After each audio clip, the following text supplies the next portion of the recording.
What's up, y'all? It's your girl, Miss Butterfly Beast, also known as Nori. Welcome to Fitness by Nori, your lunchtime power hour. Guys, today is a special show. I'm smiling. I'm always smiling, okay? But this show is going to get a little bit serious. We're doing a series on grief and how we deal with loss and the things we do to come back from loss, right? So, I have with me today Miss Sherry Savoy. Hi, Sherry. Hello. How are you? I'm doing great. You're doing good. You're looking great. Well, thanks. Good, good. Look at this smile. Look, we're feeling good today. Listen, Sherry.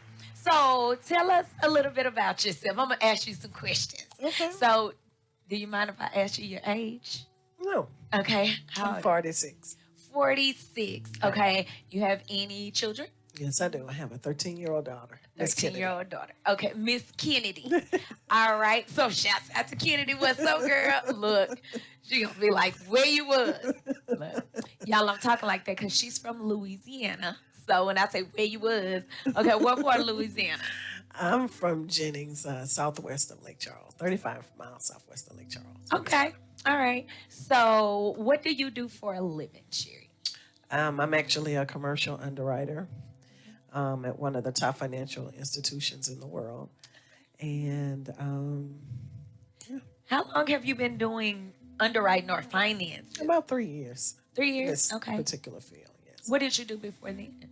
Before then, I was a credit analyst. Okay. So you just like dealing with money. Yes. Okay. And numbers. And Other stuff. people's money. Okay. Okay. So tell us a little bit about yourself. What do you like to do for fun? What are your hobbies?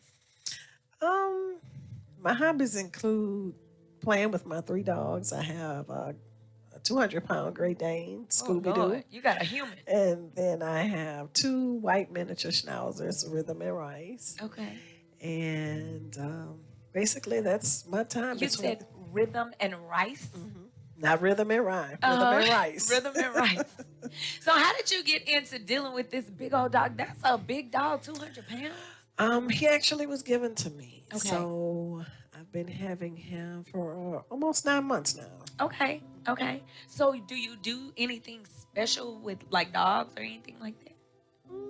No, I mean, I just have a special passion for them, and they tend to gravitate to me. Okay. So dogs know who they have a special sense. They know who really love who really love dogs, and what humans really love dogs. So they gravitate towards those people. Okay. Okay. So any type of business ventures or anything dealing with animals at all? Yeah, but not that I want to disclose on air right now. Not 'cause, yet? Yeah, you don't want to show Okay. your hand just Okay. prematurely. So. All right. Well, look, I love to hear it. So, look, when everything take off and you do your thing, let us know. Look, we can throw you a commercial in here, something like that, help you out. Great, Okay? great, thanks. Good, good. So, what we're talking about today is grief, right? It's a really touchy subject. A lot of times people don't like to deal with things like that, like a loss. Or for me, you know, my loss was I went through a divorce. And it was really, really hard for me. But something that helped me through that was fitness, you know, which is how Fitness by Nori came about, right? And so when we're dealing with a loss, people deal with it in different ways. And that's one of the reasons why I'm glad that you decided to talk with me and you know, and we decided to talk about these things, and we're going to tell people some things that they can do, some suggestions, some things that they may have even forgotten about or overlooked as it relates to a loss. Right. You know, when you're dealing with grief, a lot of things are going on. You're not thinking properly, you know, and sometimes you need assistance. And we're going to give them information on places that they can reach out to and stuff like that as well. Great. All right. So you're okay? I'm great. All right. Take a deep breath. Let's get into it. Okay. So tell me, what does your loss consist of, and how did you start to deal with grief? So my loss consisted of the loss of my two oldest children. Okay. One was my oldest son, Okay. Kendrick Savoy. it'll be 5 years that he was killed in a motorcycle car accident on Okay. September the 6th, 2017. Oh, so we're surrounding the anniversary. So that's a good time to for us to bring it forth. So how old was Kendrick at the time? Kendrick was 24 at the time. Oh, very young. Okay, 24. And then September the 25th, 2020, my baby boy was killed. Oh wow, September And, again. in a one vehicle accident. Okay. And And he was how old? he was 25. 25 at the time. Okay. So 24 Kendrick, and you said motorcycle vehicle. So was he riding a motorcycle or what? He was on a vehicle. He was on a Kendrick Okay. was on a motorcycle, and he was going through a four-way. He didn't have a stop sign. The other person did have a stop sign. So by right, of course, he was supposed to He had stop. And my son had the right of way. And instead of him waiting until Kendrick was all the way through the intersection, he just darted through and it cut him off. So it like hit his back tire or something. Kendrick hit that little metal part between that divides the two doors. He hit that wow. head on, and it caused internal trauma to his brain. Okay. Was he here in Dallas? No, he was in our hometown of In Louisiana. Okay. Okay. And so tell me a little bit, we're gonna talk about them separately. Is that okay? Oh, that's fine. So tell me a little bit about what happened with Kendrick after that happened. How were you notified? Did you, how did everything go? Well, I think with Kendrick, let me just start by saying, I was really bothered by him getting killed. I felt like it was my fault because Kendrick was supposed to have come back to Dallas with me when I moved back. He made the decision to stay for his own personal reasons that I was unaware of at the time. But I But at think the it time, probably he had was something. 24 at that time? He was. Okay. I think it had something to do with him waiting for his daughter to move back from Washington. Okay. Okay. So I got the call. I had just gotten off from work, and I got the call that he had been in a very bad accident. So someone that was on the scene called me, and also my first cousin. And they called and said that it was Kendrick had been involved in a very, very bad accident. Okay. So I was like, well, what happened? Like, did he break his arm or his leg? Or it was like, no, it's bad. At the time, did they tell you it was a car accident? They told me it was They told you he was riding his motorcycle? they just said it was an accident, a car accident. So they wouldn't go into detail. They just kept saying it's bad. It's really bad. Okay. So I'm thinking, okay, well, maybe he broke his arm and his leg. And so they told me, they said, well, call the hospital, which was our local hospital. And I called the hospital. They didn't have anybody there for that, and with that name.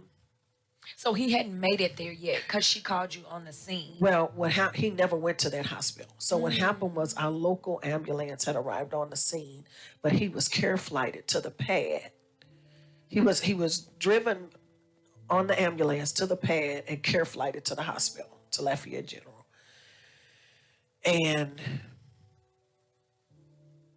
I called Lafayette General, and I guess they hadn't processed him yet.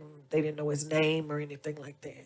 So he was just checked in as like Basically John Doe. And so I'm trying to think. After that, I got a call from Kendrick's friend's mother.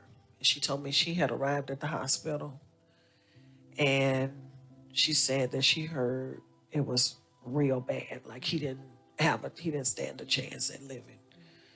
So through all of this, where were you? What were you doing? Were you getting yourself together? Were you going to Louisiana? Were you already driving? What were you No, doing? I was still at home because I was still kind of in disbelief. Like, that was her saying that. I hadn't had any call from a doctor or anything like that. So I called back again, and before she called me, I called back again. And that's when he told me, I talked to the nurse and she told me that according to HIPAA, she couldn't release any information to me over the phone. And I said, well, I tell you what, I said, it's nighttime. My daughter is young. Let me just go ahead and I'll leave early in the morning. She said, well, ma'am, she said, if I were you, and I'm not trying to tell you what to do, she said, I understand you're trying to be cautious and everything. You have a small child. It's nighttime. She said, but if I were you, I would get on the road right now.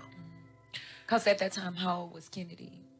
Kennedy was 8, I want to say. Okay. She was 8. And so my aunt, who's a nurse, she said, listen, she said, for that nurse to basically tell you to risk your life, she said, it got to be bad. And so we got on the road and we went to Louisiana. And I remember walking in the room and he was on life support. And he had every tube that you could possibly imagine connected to him. I knew how much his daughter meant to him. So as he lay on that bed, we called her in Washington and let her put the phone to his ear and let him, Yeah. see if maybe by her talking, it would arouse something in his brain, stimulate Right. something in his brain and it did. I know we took a pencil and ran it up the bottom of his foot and his toes wiggled. Okay. And so we got all excited and the doctors told us that it was just nerves. Don't get excited. It's just nerves. He's brain dead. Okay. So What made them say he was brain dead? It was something like, was it trauma inside? Was it bleeding? Was Yeah. it okay? they say his brain has shifted. The right side of his brain had shifted further up than the left side. Okay. Now, what was odd to me is upon arriving at the hospital, I hadn't even been there a good 20 minutes. And I received a tap on the shoulder that Louisiana Organ Procurement Agency wanted to speak with me. So they took me in the room and they advised me that Kendrick was a donor. And so they wanted me to decide what organs that I was willing to donate. Were you aware that Kendrick was a No, donor? I wasn't. Okay. But it didn't surprise me at all because Kendrick was very, very unselfish. I mean, very. Right. So it didn't surprise me at all because he was always thinking about others before himself. Right. So that was Kendrick. Okay. That truly was Kendrick. And so, of course, that angered me because here it is. Y'all want to talk about what kind of organs you all Right. And can my get. son is laying here. And this is my firstborn son. Yeah. This is the one who's made me a mother. And all y'all care about is what organs y'all can get. And I asked him, I said, well, I'll tell you what. Show me. Let me see the x-ray where his brain shifted. So why is that something? You know what? We're going to take a break. We're going to take a break right here because I'm really interested and I know it's probably going to make us dive into because I want you to tell me like what made you now start to say, I want to see this report. You tell me what's going on with my son because now you want my organs, right? So I want us to go into that. So let's take a break, okay? All right, guys, listen. It's getting kind of deep. This particular series we're talking about grief, and Sherry is making it really, really easy for us because we're able to talk to her and she's open with what has happened to her and she's giving us information. So listen, we're gonna take a break. and we will be right back.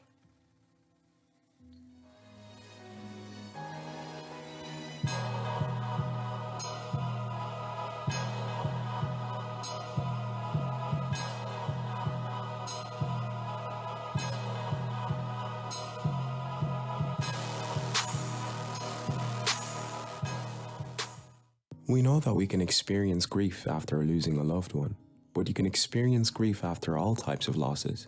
Losing a relationship, a job, a possession. You might even grieve for dreams or plans that you'd hoped to have, which is something that affected many people in the pandemic. So grief is your body's natural response to loss. And it's really important to understand that it's experienced not only emotionally, it's also experienced psychologically, spiritually, philosophically, and physically. And it's a natural response to the loss of something that is important to a person. And what might be important to you might not be important to someone else. But it's really important to understand that if you're experiencing grief, it's a valid emotion and it needs to be honored. You've probably heard that you will experience 5 stages of grief, but this isn't exactly true. Processing grief may be different for everyone. You may go backwards and forward, up and down. You may experience other emotions or may not experience these emotions. So there's nothing wrong if your grief doesn't fit into this model. Every emotion is valid when you're experiencing grief because this is just a natural response of your body to what's happening at the moment. So the real key in relation to grief is to process it as it comes up, and then it'll allow you to move on. When we don't process how we're feeling as it's happening, emotions can build up and up, eventually causing a tsunami of unprocessed emotions that we can't deal with. What we want to do is handle each wave as it comes so that we can move forward. So how do we do this? So the way to process grief is to talk. Talk to anyone that'll listen to you. And of course, cry it out. And there are so many beautiful rituals that we have, especially around the death of a loved one. Show up to those rituals. Sometimes the pain can be so incredibly painful that you might not want to show up and you might want to just shut off the pain. But believe me, if you have the courage to actually show up and process the pain as it comes up, you'll be able to move through it and then move on. If you feel like you need support, please contact your local mental health services.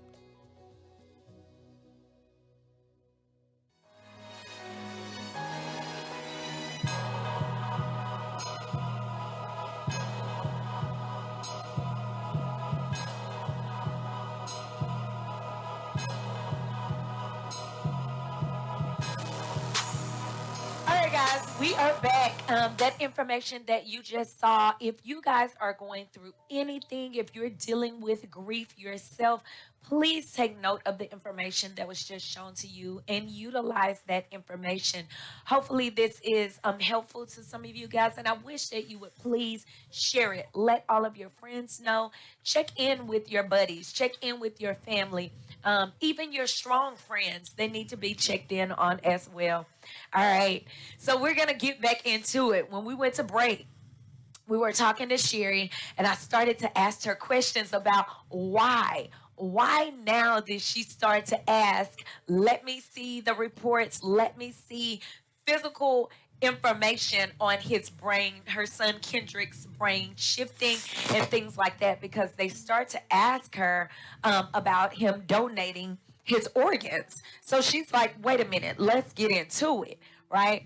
So what happened, Sherry? What they ask you about donating his organs, Yeah. and then So they gave me a little paper. So the paper consisted of everything that can be donated: the retina, the skin, the wait a minute, the retina in your eyes, the skin like your body. So wait a skin minute. is the biggest. Skin is It's the biggest organ on the body. right? So what do they take pieces of skin and use it for stuff? Do you know? You got to understand that people that have been in bad house fires have, Burns and stuff. So they do skin grafts with other people's skin.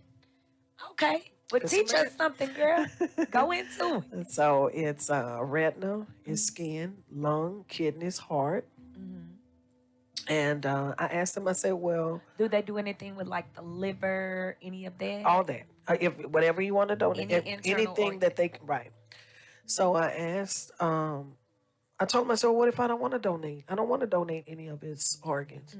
She said, well, you can't make that judgment call because he's already decided that he's a donor. So the only thing that I had jurisdiction over is what organs I wanted to donate. So how do they know, like in his passing, how do you have any physical paperwork or anything that says he's a donor? No, well, I think in his license, I did get his wallet, and yes, so I take that back. Yes, his wallet did, his driver's license did show Okay. that he was a Because I donor. do know that they put it on your license. I'm a donor as well. So you're teaching me some things, and I made a decision based off of the fact that I am a giver. I don't want my amazing organs, if everything is still working properly, to be in the ground or to be burned or whatever it is that I decide, right? As far as cremation or casket. I don't want to lose that if I can help give life to someone else. And so, yes, I am a donor, and I did put that on my license. So, but you had gotten his license by then, or No, you hadn't seen it yet, or I hadn't anything? got his license at that time. Okay. So all this that they're telling me, I'm going off of what they're saying because I didn't have all that information as of yet. And mind you guys, this is within her first 20 minutes of being on the scene with her son. So so we left the hospital. Visitation hours were up. I know before we left, they were giving him some medication to, at first he was urinating too much. They gave him some medicine to control it, to slow it down. And then they came back and said that it stopped, like he wasn't urinating at all. So once visitation hours were up, of course, we had to leave. So we were on the highway about to exit off. And I got a call stating that they had already called in the operating team from New Orleans to remove his organs. So I couldn't help but to wonder, all that time we was with Kendrick, his organs weren't shut down at that time. So now all of a sudden we left and his organs are shut down. So they have to do the surgery like really quickly to Yeah, get the organs to preserve the organs, right, while they're fresh. Okay. So it just didn't sit right with me because almost 5 years later, I still have not received not one file, not one paper, nothing from Do Kendrick you being in the know who hospital. the organs go to, or they just put it on ice, basically? Like, Well, Louisiana at that time, Louisiana Organ Procurement Agency is who would receive. They were in charge of who the organs go to. So I guess whoever comes up first on the list. But it didn't sit right with me because, like I said, you're telling me that his organs are. You told me they were unable to give his organs to anyone because they had been already shut down. Because they asked me how long I was going to leave. How long, when they called me in the room, they asked me how long did I plan to leave him on life support. And I told them as long as it took. Like, that's my son. Like, Right. I'm not in a rush to take him off of life support. nor are you And even prepared to make those type of decisions right now. You just got there. so the nurse made the comment. She said, well, we want to try to get the organs while they're fresh. Lady, this is my son. This is my child. This is my firstborn child. I don't care about nobody else at this time. I don't care. Right. This is my Right. child. I want y'all to save his life. That's what I want y'all to Right. do. And so I just don't feel that they fought enough for Kendrick to save his life because they saw donor on his driver's license. I kind of wanted to bring awareness to that situation when people. So you kind of feel like if it's a donor, they're not going to fight as much because they, especially if it's something like that where he's brain dead, things like that, they're not going to put in the extra work because they're a donor and they can use those organs to save so many other people. Because if you have a patient that's it looks great for him versus a patient that it looks good and he could make it, you got to understand that person that has is grave,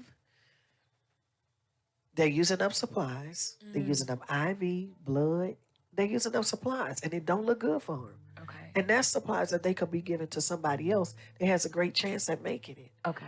And so I just don't feel like they fought enough. I don't feel like they fought hard enough for Kendrick. And I really think that when they ran the pencil under Kendrick's foot, that wasn't just his nerves. That was Kendrick. That was Kendrick trying to come through. But they didn't care. How long after that before, I don't know if did you pull the plug? Did you make a decision? How did they go? No, we didn't pull up. What happened was they told me his organs had started shutting down. Okay.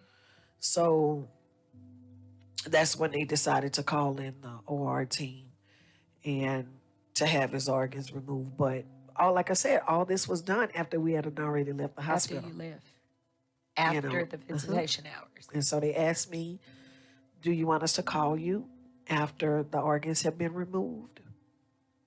So when they call you on the phone and you guys were getting ready to exit, they told you that the organs were starting to shut down. Right. A team had been deployed from Orleans, Louisiana, New Orleans, to go there to where he was to start extracting his That's right. organs. And do you want us to call you when they've been removed? When it's done. And so around Wow. 2:30 in the morning, a nurse called, and I remember it just like yesterday. She said, it's done. And so What were your feelings? What were your thoughts? What did you say? What did you do? I could I only think I was imagine. so lost. I was so lost. Like, that was my best friend. I was confused. I couldn't think. All I could think about is he's gone. You know, y'all took his organs. He's gone. He's not in that body no more. He's gone. And I have to say that you are extremely strong. You are absolutely amazing because girl, I don't have any children. And let me tell you, just you telling the story right now just pierced my heart. Like, and I understand that the medical field is a difficult field. I understand. And guys, I'm talking so that she can try to get herself together a little bit. I understand that the medical field is a difficult field, and I understand that they may have to deliver some tough news, and just trying to find the right time to say it and do it and all of that. It seems a little like inhumane. It seems a little bit like insensitive. Like just it seems like really harsh. yeah, it's almost like, let us go ahead and get this patient out of here so we can move on. And that's how I felt. I felt that once they were only focused on him being a donor, and at that point it was the only thing that they could think of is how he could benefit others.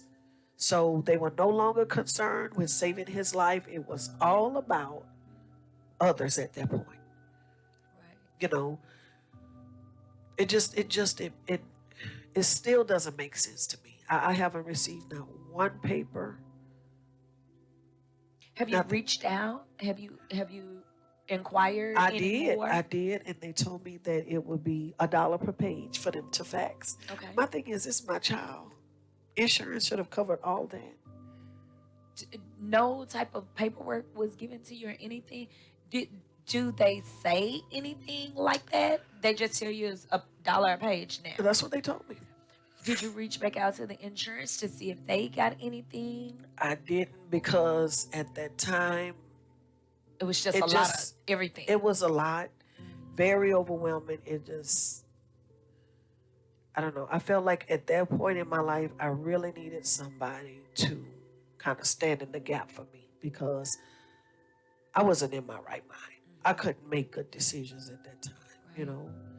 Um, Who was there? Who was your support? Your baby was 8, Probably you my know. aunt, probably I'd have to say my aunt Gail. Okay. Um, it was just hard for all of us because Kendrick was just, he was the life of the party. Like everybody loved Kendrick and nobody just could believe that this had happened. Like, how could this have happened? Yeah. And then y'all not fighting to save him. It just, we had never experienced a death to this magnitude. Right. Nowhere in our family, not in our immediate family like this. Okay. So this hit us pretty hard out of nowhere. I mean, you're just left with memories. You're just left with text messages and pictures, and you hold all that stuff near and dear to your heart because that's all you have. Right. Right. Wow. This is crazy. And to this day, you still don't have any paperwork, anything. Okay. I know it's difficult. Is there anything else you want to say at this particular point about Kendrick? And then we're gonna to move to your next son. I mean, just Kendrick was just so loving. He was loving beyond words. He never he always put everybody first. He never forgot anybody. He's just the life of the party, the jokester. He loved his mom. He, oh my God, and I loved him. We can see why. So yeah, he was so crazy about Kennedy, and he was so forgiving. We would get into it, and I'd fuss at him, and he would call and, I want to talk to Kennedy. And I'm like, okay, what about me? I want to talk to Kennedy. We don't Like, want to talk to you right now. It didn't matter. He wanted to talk to his sister. So I just, he'll always be remembered. I'll never forget him. That's my Absolutely. baby. Absolutely. Well, thank you for talking about him to us. And I can just feel his spirit right now. He Oh, seems yeah. like he was just so loving and just so kind. He Um, was. all right. So you ready to move forward? Do you need a break? Okay. So your second son, and his name was Keon Fountain. Keon. So Kendrick and Keon. Kennedy. Look, all these kids here. Okay. So Keon. So Keon was 25 at the time of Yes. his death. And it was another car accident. Right. Okay. Tell us what happened right there. Now that was a bit strange because Keon was living with some friends in Mineral Wells, Texas. It was his friend and his mom, and he had an interview. So I'm guessing maybe the interview was maybe about 2:00 because she said he left maybe a little bit after 1:30. Well, where the accident happened was in a very, very rural area of Mineral Wells. Mineral Wells is already pretty much country. It's like a very back road. And so he was driving, and they told me he ran off the road. He said he was ejected from the vehicle and the vehicle flipped on top of him. He said he didn't have a seatbelt on. I find that hard to believe because Keon always had a seatbelt on. He had just made a video like earlier that day while he was going to the store and he had a seatbelt on. So I suspect some foul play. So what made you suspect the fact? Wait a minute. Look, when my mind started going like that, I'm like, hold on, let us take a break because I know it's gonna cause us to kind of dig down a little deeper. Okay, so guys, this is getting really, really interesting. I thank Sherry so much for just even being strong enough to talk about this and help us through this. So we're going to take a break really quick so we can pay a couple of bills, okay? And we will be right back with you guys. Thank you for hanging in here with us. We'll be right back with your Lunchtime Power Hour by Fitness by Nori. My name is Rose Robertson, and I live in Mason, Michigan. The most difficult thing that people have said to me since my son's death is that I still have other children and grandchildren, and it almost like minimizes the fact that Jake is not here any longer. Yes, I adore my other children and grandchildren, but he is still not here. I'm still missing one child. The one thing I do consistently to help me deal is I need silence. I need to be able to have some retreat time so that I can get a grip on the reality of the situation as it is in my life, which is learning to live without one of my children and still having quality of life, because there's a lot to live for. There's a lot of other good things out there, and I can't make that my main focus, though it is always with me, ever present, every minute of every day. Advice I would give to someone else who has lost a child is to honor how you feel. Don't let the rest of the world dictate by telling you what you should or shouldn't do. There are no rules when it comes to coping with the loss of a child. You just have to take it, not even a day at a time, but a minute at a time, and learn how your life has changed and how you're going to proceed forward. Everybody's grief is different. Everybody's grief is unique. It is affected by the relationship you had, how close you were to your child or whoever it is that has died. There are a lot of factors that go into your grief. So don't think you're doing it right or wrong, because however you need to do it is the right way to do it.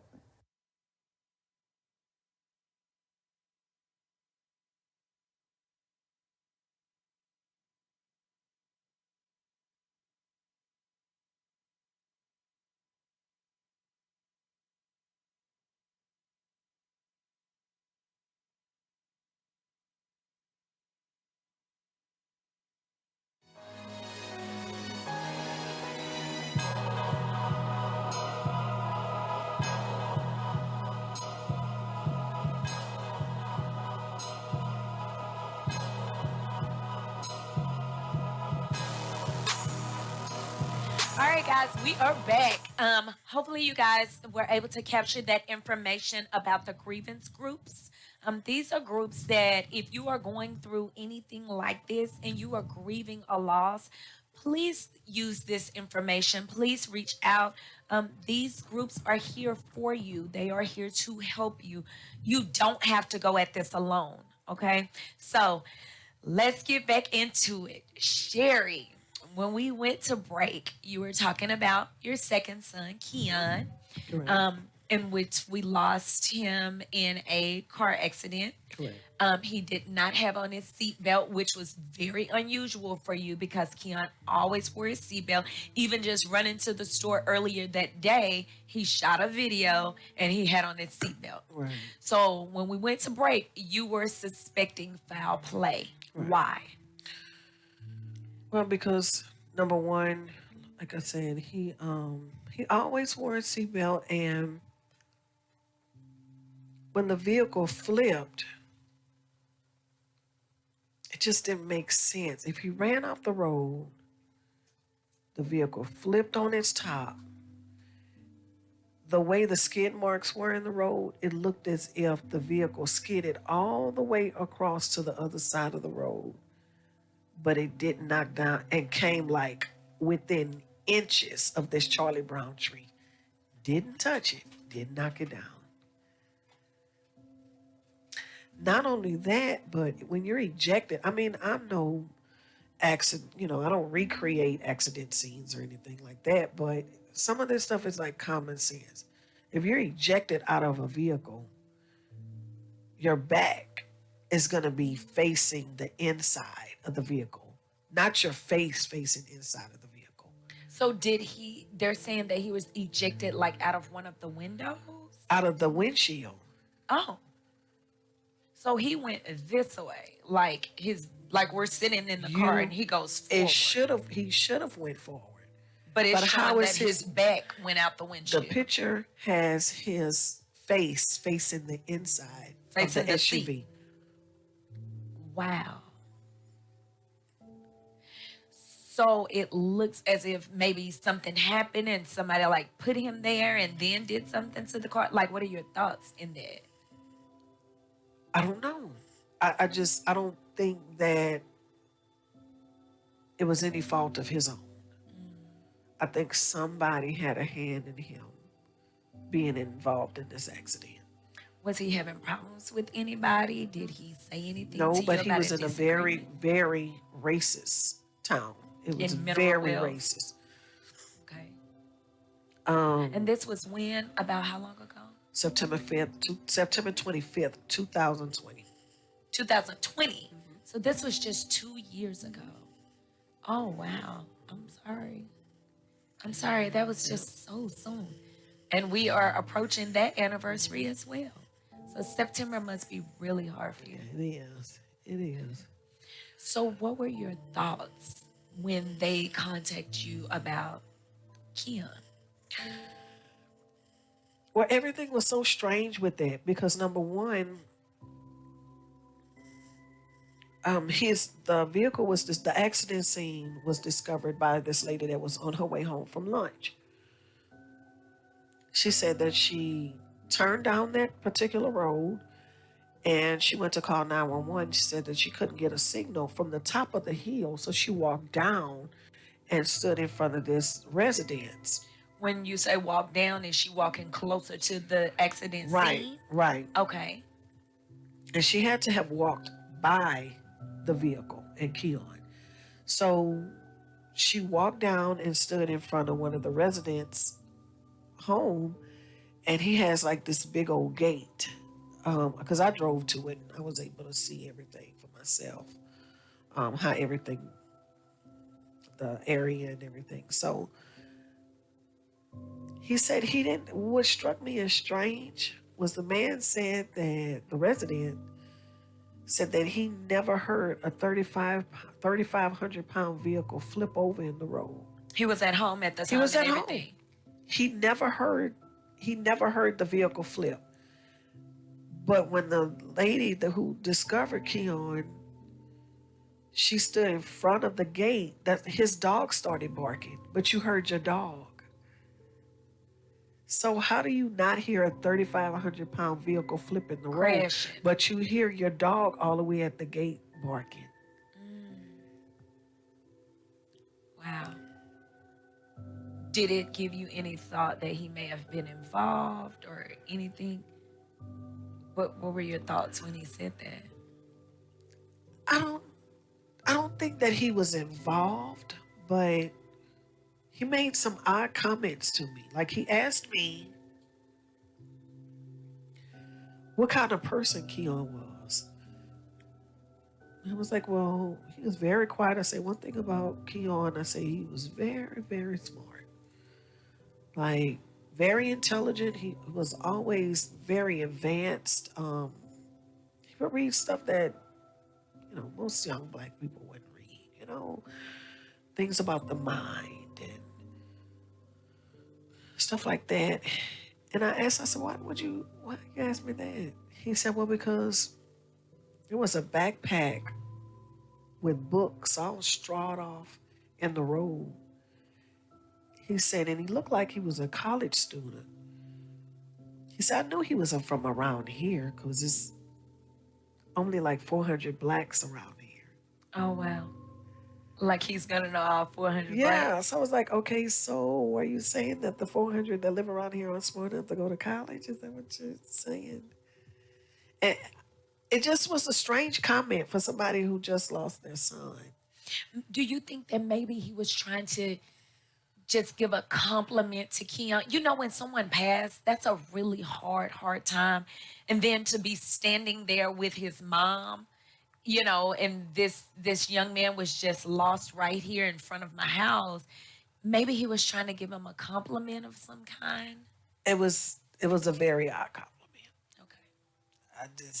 At the time I didn't take it that way, but when I kept replaying it in my mind, it just seemed so odd. Yeah. Um, so after that, they called me. I got the phone call, and they told me that they had taken him to Compassionate Carriage. It came to get the body. Now that happened on a Friday. Okay. I didn't find out until Monday that they had taken him to Dallas Forensics for an autopsy. So where was he on Friday and Saturday, Sunday? Where was he all that time, or supposedly had They been? had taken him for an autopsy. And you started doing an autopsy on him without my consent or anything. Like, I didn't know where he was. All I knew was that there was an accident. He was involved in an accident. So you knew about the accident on Friday. Right. You knew, and because you were staying here in Texas at the I time. was. So you knew about the accident on Friday. And when did you go down to the scene? It was probably like some weeks, maybe, I'm going to say maybe a month and probably about a month later. About a month later. Uh-huh. So within that first like 2 or 3 days, you're thinking that he's where? After you found out on that Friday, they took him where? I didn't know. They just told me Compassionate Carriage had took him in. Nobody ever said. I'm thinking he was going to the funeral home. I didn't know. I mean, I didn't know where to start with my questions. I didn't know. Because and let me be clear, guys, she's not from here, so she don't know the first place to like reach out, and that's one of the reasons why we're doing this show, because there are things that we don't even think about because we think we have time. So you don't know what funeral home, because you hadn't had no funeral plans for him, no pre-burial needs, no any of that. So you didn't even know where to start. So what hospital did they take him They to? never took him to a hospital. They took him because they told me Because he was when dead on he was arrival, already right. or dead on the scene. So they took him to get an autopsy. I mean, you didn't know if he was Jehovah Witness, because Jehovah Witness, you can't Do just different stuff. Yeah. no. And so they never did run anything by you. And once I got a copy of the accident report, it was so general.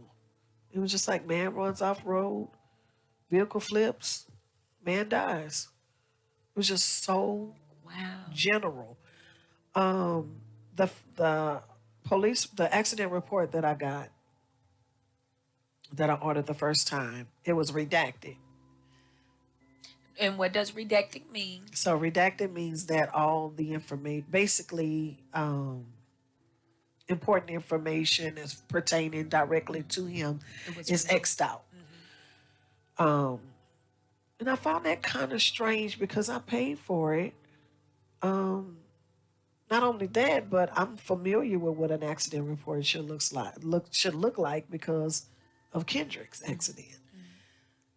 So I was really it struck me as strange. And Kendrick accident report didn't look like that. Oh my God, Kendrick accident report was like a book. It was Very detailed. It was very. Keon's accident report showed it didn't have any information of the woman that discovered the accident, her name, number, nothing, no mention of her, period. So I found that kind of strange. So when I got in contact with the sheriff's office, they told me that, I told him, I said, well, the accident report that I ordered online was redacted. So he told me, he said, well, can you send me proof that you paid for it? I can send you the report. How else Would I get would it? I get it if I didn't pay for Right. it? That's all. It just was all so strange. And I feel like something happened and that I'm not aware of, and Yeah. I don't know where to even begin with it. But what I did want to share some light on Okay. is the fact that when it came time for insurance, I had insurance through my job. I didn't have private insurance. And so, one of the things that, of course, you have to wait till the autopsy. That's another thing. They ordered an autopsy immediately. That struck me as strange too, because why would you need an autopsy? It was a one vehicle accident. And it was almost like it was a way to stop me from getting the insurance money to pay for the funeral. That's how I felt. Why would that stop you from? Because an autopsy is where they tell what's going on. They weigh the organs and stuff and tell you about the organs and the body and all that, right? Right? And so they're using that information to say, don't pay for the insurance, don't pay for the funeral. Why? Why were you thinking that? Well, Like, help us understand. Well, because it came back in the autopsy that Keon had a blood alcohol level of almost 3 times the legal limit. My son would never drink before an interview. It's no way. That just don't make sense, huh? It's no way. But that's why they ordered it. Because they already knew. Whoever had a hand in this already knew. It was all part of what they had planned. So they were trying to stop you from getting so your insurance won't pay No. if Not what? Not for an accident. Okay, so that was the fine print with the job, with the insurance from the job. Okay. The fine print is if there's any alcohol or drugs in the system, which it wasn't drugs, it was only alcohol, they said, they refused to pay out. Okay. So that's something that you guys need to understand. Make sure automatically, just because you have your children or a spouse or whatever on your insurance at work, that doesn't necessarily mean that they're going to pay out if something happens. What Sherry is saying is you need to read the fine print. Okay. That's not a fine print that she was even worried about, obviously, because she's saying that her son would not drink. That just wouldn't make sense for him to drink before he goes to a job interview. And he was on his way to the He was job on his interview. way. You could clearly see he was dressed under the vehicle where it was pinned down. You could clearly see he was dressed. He was dressed for the interview. So do you think that maybe he drank earlier? You think somebody did something? What are your thoughts there? His friend mom said that she was face to face with him. They were talking. She said she didn't smell any alcohol. She didn't see anything in the vehicle. No, Wow. nothing. Wow. And if it's 3 times the level, If it's 3 times the level, you will smell it. you're going to smell it. Because 9 times out of 10, it starts to reek out of your skin. You start to sweat and stuff because your body is trying to release it. Yeah. In fitness, we know about the sweat and the toxins, right? Yes, we do. Wow, Sherry, this is, oh my God, thank you so much for talking to us, guys. Look, we're going to go ahead and we're going to take a break right here. We're going to regroup. And of course, I'm going to ask her some more questions. And we're going to come back with some things that we need to look at and think about while we are here, because we think we have a little bit more time, right? So we're going to get into those things after that. All right? We're going to take a break. When we're grieving a profound loss, we often say we're heartbroken, but it might be more accurate to call it brain broken, given the role the brain plays in grief. As your brain adjusts to the loss of someone you love, you might feel numb, depressed, or foggy, but moving through the stages of grief is natural and healthy. It helps you process your loss and begin to move forward over time. This is Your Brain On, where we explore how the world affects our brains and ourselves. The experience of grief is twofold: the immediate acute pain of the loss and the months afterward as you mourn. The loss of someone meaningful functions as a stressor, triggering the pituitary gland at the base of the brain to produce adrenocorticotrophin, or ACTH. ACTH sends a signal to the adrenal gland to release cortisone, a stress hormone. Unlike, say, a temporary threat, grief is an intense, persistent stressor, so your body remains flooded with cortisone. That can cause your immune system to falter, making you feel run down. This is likely why some bereaved spouses fall ill soon after their partner dies. Even if the death of your loved one was expected, the actual event can still feel like a shock to the system. In the short term, a traumatized brain is bottom-heavy, meaning primitive areas, including the fear center, are overactive, adding to feelings of stress and despair. Meanwhile, higher cortical areas of the brain are underactive, like the anterior cingulate cortex, which helps regulate emotion. You may find it difficult to let go of minor annoyances or experience symptoms like increased heart rate for several minutes after you're startled. However, over time, the initial shock of the loss typically gives way to a deep sadness or depression as you continue to mourn. Depression can cause widespread changes across several parts of the brain, including the amygdala, which regulates sleep behavior and mood, and the hippocampus, which processes memory and regulates stress hormones. These changes disrupt core functions of our bodies and minds. As you grieve, you may find yourself sleeping too little or too much, forgetting things, or trapped in a brain fog. These feelings are difficult, but the acute pain doesn't last forever. Eventually, the sadness begins to lift at least a little bit, and then you may move on to feelings of anger or guilt before slowly moving toward acceptance of the loss.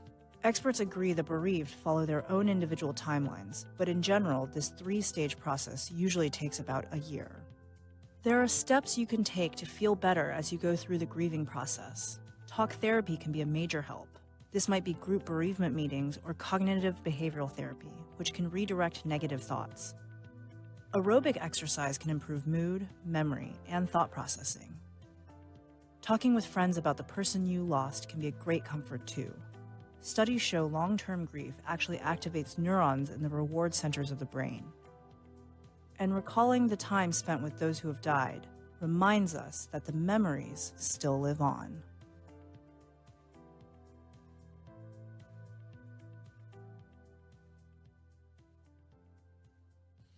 And we are back with your lunchtime power hour, brought to you by Fitness by Nori. Guys, hopefully you were able to see that information about parents dealing with grief and a loss of their children. So make sure if anyone is dealing with that, go ahead and send it to them. Help them, walk them through it. Tell them you'll be there with them. Hold their hands. Don't always just, a lot of times, the first thing that we want to do is say, let's get past it. Let's get over it. Let's move forward and things like that. That's not a good look. We shouldn't say that because love never dies. And parents will never get over their children, okay? So we are here right now with Sherry, and we are living proof that that just does not happen. So help them, walk with them through this, okay? So we're going to get back into it. When we went to break, Sherry was saying that she believed that there is some foul play or something dealing with Keon because it just doesn't make sense. He was not going to drink right before he went to a job interview. He was headed to the job interview. He was dressed for the job interview, everything. The friend that he was living with, the mother, stated that she was face to face with Keon, did not smell anything. He was not sweating profusely, trying to release the toxins or anything like that. And so from there, we're in a town, the little small town of Mineral Wells, Texas. And this was in 2020, 2 years ago.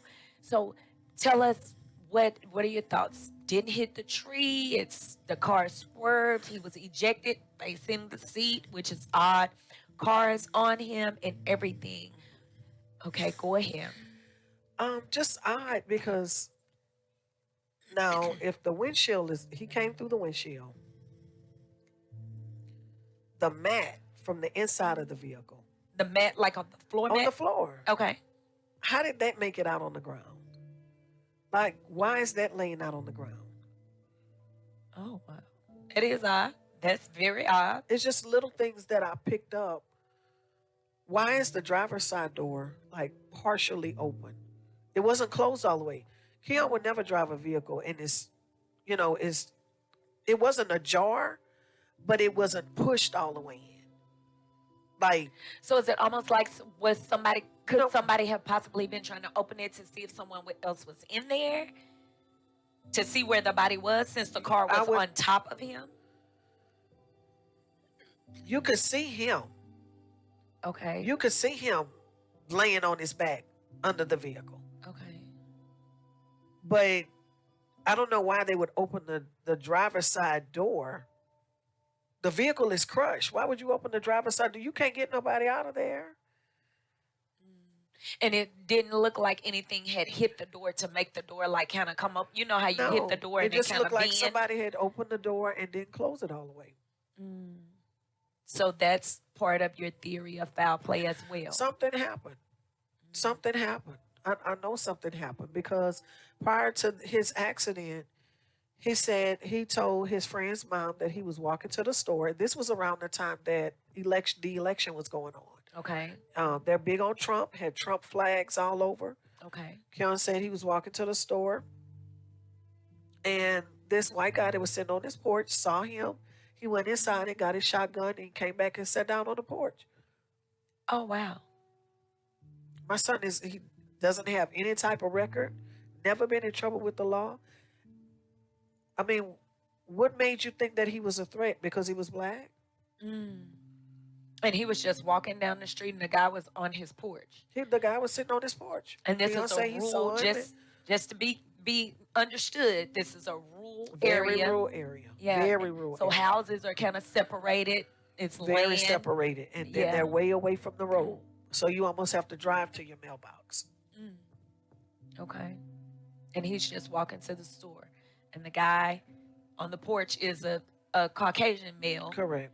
And he see a young black male walking down the street. And he just go in the house and get his Get gun. a shotgun and came back and sat on the porch, he told. Did he say anything to Keon that you know of? Okay. He said he didn't say anything. Have there been any other things like that happening in that area that you were aware of? Well, I say about a month ago, I saw this young lady make a post. She posted it on Smash the Topic. Okay.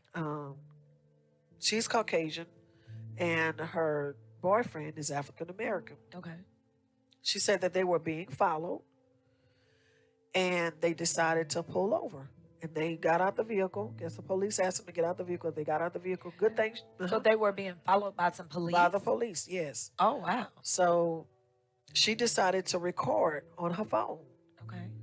And he was asking them, why are you harassing us? So the boyfriend asked the police, why are you harassing us? Why are you harassing us? Why are you following us? He said, I'm going to report it that y'all are harassing us. On camera, they told him, if you report it, we're going to pin this murder on you. The boyfriend is asking the police, why are you following us? His girlfriend, he's a black male. His girlfriend is a white female, a Caucasian female. She's recording. Right. And he asked the police, why are you following us? And he said, I'm going to report this because obviously he felt threatened of some That's kind. right. You know, you got the police just following you for no reason. Correct. And the police says on video, You're going to pin this murder on you. we're going to pin this murder on you if you report this. That's right. Wow. So do you know of anything that has happened since you saw that on Smash the Topic? Did anything Well, I got happen? a chance to talk to her, Okay. and she told me that they took him to jail. For what? Okay, wait a minute. What? So did she come and put this on Smash the Topic or whatever because they took him to jail? Or they took him to jail No, at that time? No, they must have taken him. I don't know if they had taken him to jail at that time. Okay. I want to say they did, but I could be wrong. Okay. But when I talked to her, she said that he had been taken to jail, and the day he got out, they booked him right back in. She said I asked her for what. She said she doesn't know. They've been harassing him, and she's from there, but he's apparently not. And she said, I know that they do not like black people here. Wow. You know, that is absolutely sad. And how long ago was this? This had to have been about a month ago. A month ago. Yeah. We are in 2022. And they are still like doing crazy stuff like that. Right? And in this particular area, Mineral Wells, Texas, you know, a rural area where you lost your son, Keon, and to see something like that coming out of there, did that make you feel even more about your thoughts as it relates to his his death? That foul play happened? It really does, and that was one of the reasons that I reached out to her because, and I think initially maybe she thought I was just some random person, but when I tied it back into and gave her the details of my son being killed on Union Hill Road, she looked it up and she saw that everything that I was telling her was true. Wow. So I told her, let's stay in contact. We're Facebook friends. Right. Let's stay in contact Okay. because I would like to, honestly, I would like to hire a private investigator to investigate Keon's death because she told me that there is some underhanded stuff going down with the police station there, Wow. and they keep it amongst themselves. Like Because it's a small area, That's so they right. can do that. It's like with the police department, period, they have this thing called like Code Blue, right? So that they look out for each other and they have each other's back no matter what. But they do have organizations that are coming forth now that are saying stuff like, no, that's just not right, and we are going to speak out. But you have heard of things like police officers and stuff that try to speak out against their fellow co-workers and stuff coming up dead and stuff like that. So I can understand them having to look out for their lives and stuff as well. But I wish there was a way that we could get you an investigator too. I know that that would be very expensive or something, or somebody may reach out to you and do a pro bono or something. You just never know. But that is something that we should definitely look into, um, because it's been 2 years now, and then this just happened a month ago. So, and we're in the month that that happened. We're in the anniversary of both of your sons, passing. So I can see how that's triggering some thoughts and things like that. So wow, that is crazy. So when you spoke with her, you're gonna keep in touch with her and Yes, stuff ma'am. like that. I really hope nothing happens to her. I know. Wow. I know. So that just, she just, it's just a sad situation. Like you said, in 2020, and it's still, racism is still prevalent. It reminds me so much of being back at home in Louisiana. Um, we've overcome a lot of obstacles in my hometown, but yet it's still, for the most part, we're still kind of segregated. Mm, Blacks live on this side of the tracks, Caucasians live on the other side. You know, wow. it's sad. It's It sad. really is. It really is. I mean, at this particular point, it's so much that's going on, and we should really be trying to stand together. All right. Wow. Listen, is there anything else that you're feeling about Keon, and you want to tell us about Keon and your thoughts as it relates to them? Um, no, not really.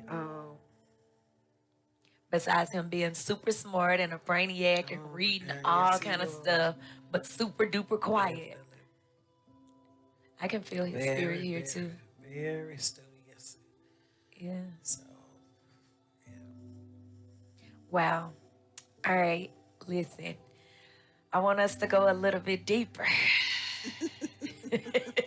Look, I always got something up my sleeve because you have a daughter here with you. Right. And Kennedy is now how old? Kennedy is 13. Kennedy is 13. Okay. So I kind of want us to tap into Kennedy now, and how she may have felt at that particular time and the loss and stuff, and bring us forward to where we are now. So, you know what? I think we need to go ahead and probably break this one off. We're gonna probably end up doing a part two because it's gonna go a little bit deeper, because I want to know how you progressed and how you've gotten better, and you're healing, and you're on the other side of healing now, because at one point you were angry and all of that. So I kind of want to dig into all of that as well. Okay. Okay. So, guys, look, we are going to thank Sherry for jumping in here and just sharing this amazing information with us. Things that we do not think about when we have a loss. We don't think about pre-burial needs. We don't think about beneficiaries. We don't think about a lot of different things, and because we think we have time, we never know. The Bible tells us that we don't know the day or the hour when the Son of Man shall return, right? And so she didn't know that she was going to lose one son at 24, one son at 25. Like, these are very, very new, right? So we want to talk about you guys making sure that you get the information. We're putting information on the screen and everything. We're putting information during breaks for different grievance groups and mental health, different things like that, for you to get assistance and you don't have to go through this alone. And we're also giving you information as far as like beneficiaries, things that you want to think of, things that we're suggesting that you think of now. You want to think about pre-burial needs. You want to go in and look at your beneficiaries. If you have been divorced, if you are married, you may need to change up some things. If you've lost someone, you may want to take their name out of the beneficiary spot because they're gone, and put someone else there so that your needs can be followed and everything should something happen. You want to read the information, the small print on the bottom line, right? When you are putting someone on your insurance information. We want to have insurance. One thing that has been said about our culture for a long time is that we don't want to have to sell dinners and do GoFundMe's in order to bury our loved ones. Insurance is very affordable now, and a lot of it is being carried on your work insurance and things like that. So make sure you look into these things. And you also want to talk to your people before they leave and find out what their needs are. Find out what it is that they want you to do should they leave us, right? You want to know if they want to be buried in a casket. You want to know if they want to be cremated. If they want to be cremated, what do they want their where do they want their remains? Do they want you to put it in a tool on your necklace and wear it all the time? Do they want to be sprinkled in the sea? Do they want to be given back to the soil so that more it can be healthy and it can be raised up, more vegetation? Find out what it is that they want. A lot of times we don't want to talk about death. We don't want to talk about a loss. And I can speak for myself. When my grandmother passed, I knew exactly what to do. That was one thing that I was not afraid of. My aunt is the one who helped my grandmother raise us, and my aunt is the baby, and she couldn't do that. They say it's a different thing when you lose your mom, right? So she couldn't do it. But thank God that I have been having conversations with my grandmother about it. And she was just like, if something were to happen to me, you do this, this, this, this, and this. I mean, it was almost like a list, right? You call this person, you give them this form. You talk to this person, you give them this. She already had her pre-burial needs paid for. What pre-burial needs are is the basics. Your funeral arrangements, what if she's gonna be cremated or buried or whatever. So her box and her plot and all of that was paid for. Just the basic stuff. Okay. Now we had to put money in if we wanted to do like programs and different stuff like that. And we did, of course. We had to pay a separate fee for her headstone, the tombstone, stuff like that. But her basic needs, the pre-burial needs, were already there. So guys, listen, we're going to do a part 2 because we have more questions for Sherry, being that she's here with us and she's open to talk to us. We want to know now where she is now with the process and all of that. So we will be back with you guys for a part 2. You ready for that, Sherry?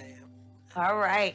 All right, guys, we thank you for joining in with us on this lunchtime power hour brought to you by Fitness by Nori. Make sure that you look into these things that we're talking about and share it with somebody. Hopefully, this will help you set up your life so that it'll make things easier for your loved ones. All right. All right. I'm your girl, Miss Butterfly Beast of Fitness by Nori, and we're out.